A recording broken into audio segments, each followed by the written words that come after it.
What's up, YouTube? Deon Brooks back with another video, guys. So for you first time people, just keep coming on in. I always love dropping gems all the time. I kind of teach people about the business that you don't really talk about as much. We see on social media, they show you the glitz and the glamour of this industry. You know, door knocking, some of the good, the bad, and the ugly on that situation. I tell y'all guys the behind the scenes stuff. That's what I love to do. Okay.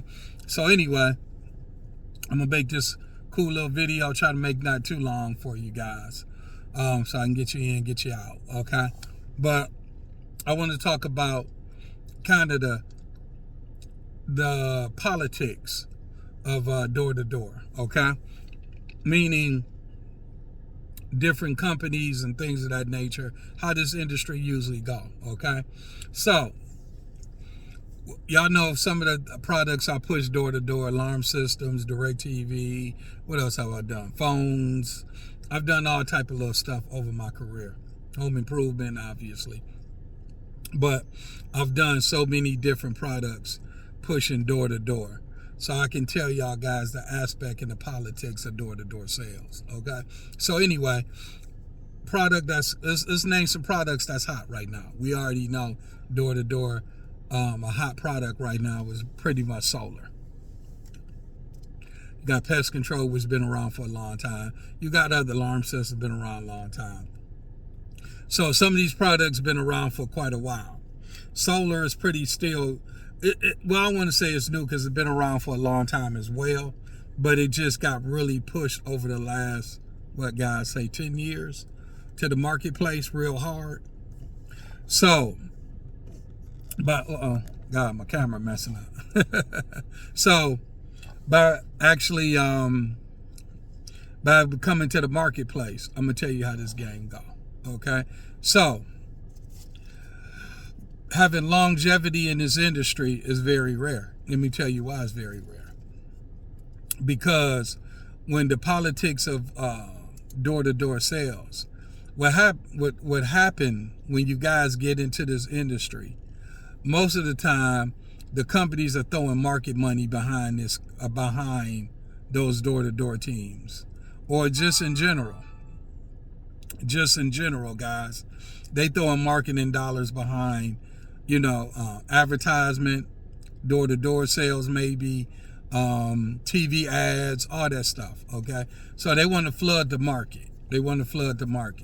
Well, the door-to-door aspect, they usually, when companies come out, they want people to go door to door, they give them great commissions.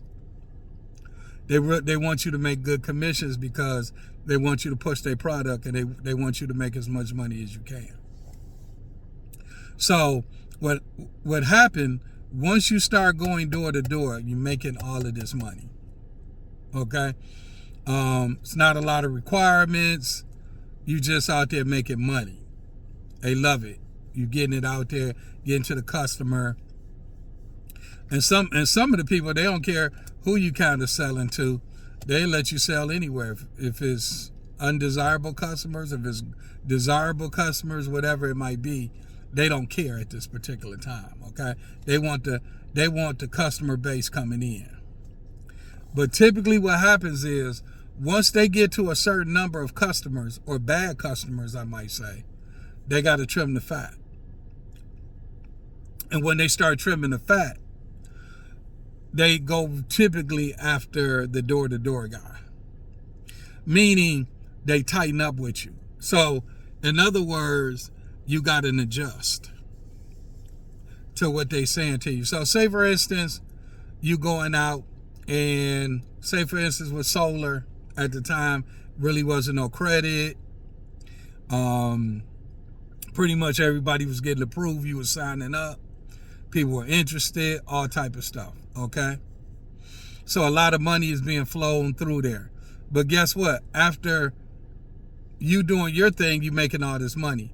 People catching on. They understanding that y'all guys over there making a lot of money. What's going to happen? Other companies start opening up. They get into it. So they getting some of the market shares. They're a side dealer or whatever they might be. getting into the business.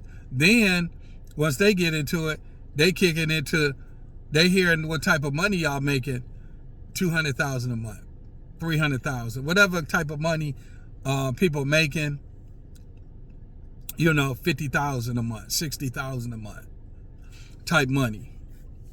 So what happens while you doing that, other companies getting in because the money good, and they letting all the shares in right now because they want everybody to go in and flood that market and get that market up. So once that market gets up, then you start getting more competition, things start happening, and guess what happened? So y'all know once, say for instance, and I'm trying to use something for an example. So say for instance, Walmart is getting a breach in their credit card situation. Okay? They get a new system, clean it up, it's all good. But guess what happens? Once they clean it up, it's always somebody that's behind the scenes plotting. Meaning somebody gonna learn that system, so they're gonna dig in that system and start plotting to do fraud. So everybody doing the right thing, but you got people doing the wrong thing. Well, it's kind of like this as well. Once people start making a lot of money on certain situations, the criminals come out. When the criminals come out, it changes the market share. It makes companies have to go back and sit down and reevaluate and make the market a little bit harder because they let too many people get in when you fit in. Now, when you're going out, and I don't know, I haven't done solar, and I'm just talking from experience, guys. When you go in, over time, things start changing on the regulation type deal. Maybe you can't put solar here. Maybe the requirements are getting harder for people to get it. You got to have a husband and a wife to sign up. They got to own the residence. Just all type of stuff they're going to have for you guys. So guess what?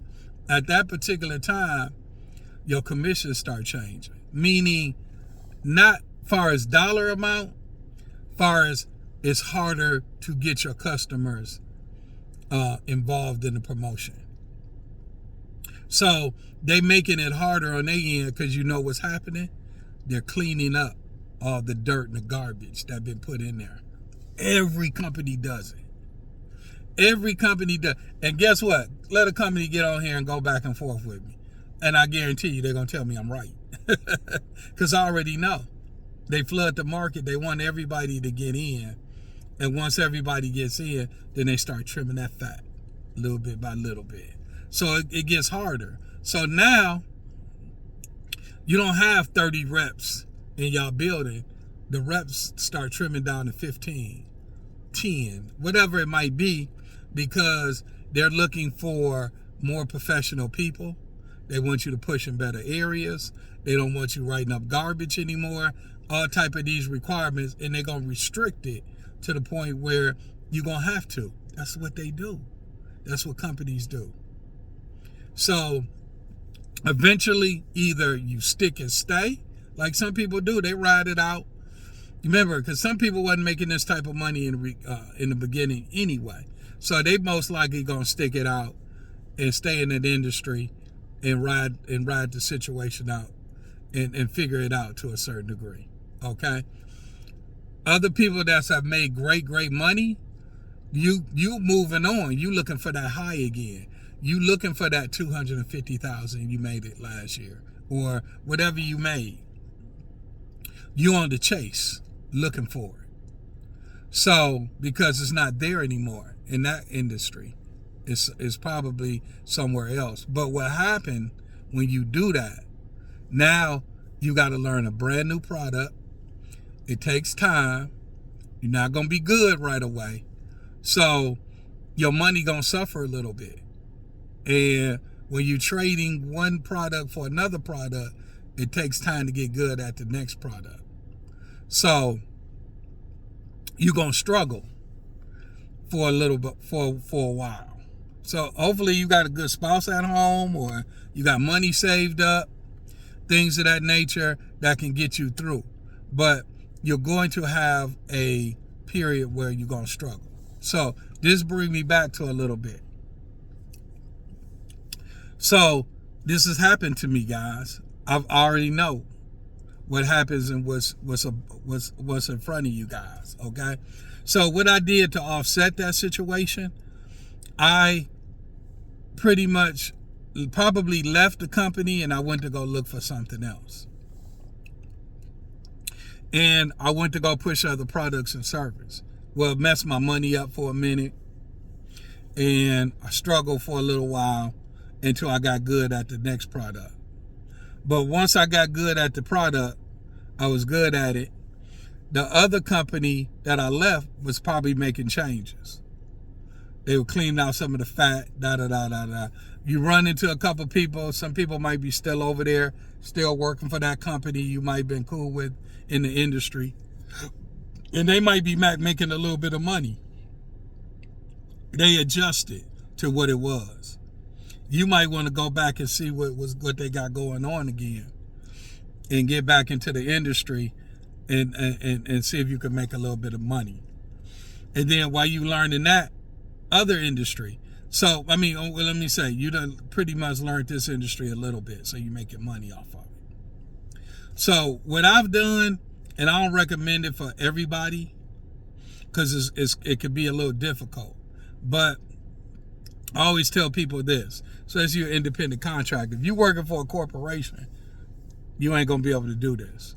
But if you're working for an independent dealer or somebody, a small business type deal, they might be pushing solar or whatever they might be doing, you can kind of write two pieces of paper. Meaning, I might be doing solar, but then I might be doing alarm systems. And I know some companies do that now. So I at least if I didn't get that person on solar, I might try to get them on an alarm system. So I did it off and on for years. I had to keep food on my table. So what it does is it gives you a little bit of extra without you kind of struggling to get up and learn a new product. Learning a new product while you going through your motions trying to make money. You could still push another product in the house with your new product. So in other words, you eating off your old product and you're trying to eat off your new product. And guess what? Out right away, your new product might bring you $400 a month, $500 a month, $600, but you making money.